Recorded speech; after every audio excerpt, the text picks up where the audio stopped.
Hello, everyone. My name is Nancy Hogshead. I'm a Democrat. I'm a civil rights lawyer. I run a nonprofit called Champion Women, and I'm a member of the Women's Sports Policy Working Group with Martina Navratilova, with Donna Deverona, who sits on the board of the USOPC, with Mariah Burton Nelson, who's walking around here today. In 1984, I won more medals than any other swimmer, 3 gold medals and 1 silver medal. And how was that possible? Because of Title IX. If I had been 2 years older than I am, I'm 63, I know you're all shocked. But if I was 2 years older, Title IX I would not have been able to get the benefits of Title IX. Was it all fun and games? Absolutely not. But for me, it was my noble purpose. It was 800 laps a day. When I ask your average audience how much did we train, they usually start guessing around 50. 800 plus lifting weights, plus running for a decade. I don't know anybody who did it off of talent alone. So I was able to do it because of Title IX and because the East Germans boycotted. They were cheating, and nobody of your stature out here was advocating for women to be having a fair, level playing field. Nobody was. We were told that if we said anything, we were going to get sent home. Those 2 moments in history, and I would not be here today. I use those victories as an advocate for girls and women in sports. And let me tell you, Title IX has faced at least 20 threats in Congress, in the Department of Ed, in litigation after litigation. This is the threat to Title IX. I hate to tell you, it's not new. Swimmers and track and field athletes, we know the difference between men and women.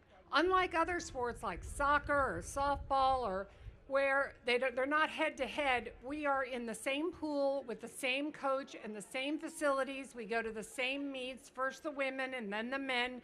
There's an 11% difference. If anybody goes to a coach at a certain level and says, I want to go 11% faster, they would be laughed out of the pool. There's just, the difference in 11% is to think that I could have worked that much harder to be 11% faster. I promise you, there is no way I could have worked a smidgen harder and been able to swim any faster. So now, finally, women's sports are having their moment. We've got Caitlin Clark, we've got Serena Williams, we've got Katie Ledecky. We're having a cultural moment. And now, the men want in. We couldn't even get men to enforce Title IX for decades. We couldn't get them to take us seriously. We had to fight for it, to get men in the media to invest in us. I don't know where women's soccer would have been without Donna Deverona and her compatriots making sure that the 1999 Women's World Cup was played in the Rose Bowl. And now, women's sports aren't embarrassing anymore, and men want in. You've heard it all here. You've heard amazing speakers, but I'm here to encourage you all to take this love. I want you to take this passion and this focus on women's sports and apply it for all different types of misogyny. We will win these cases back here. Gender ideology will be defeated. But like in the UK, who got what they wanted from their Supreme Court, will need to keep working, and it's going to take a bipartisan effort. I'm really proud to be part of this bipartisan effort. The Women's Sports Policy Working Group is also. College women right now are being denied 72% of the opportunities that they should have.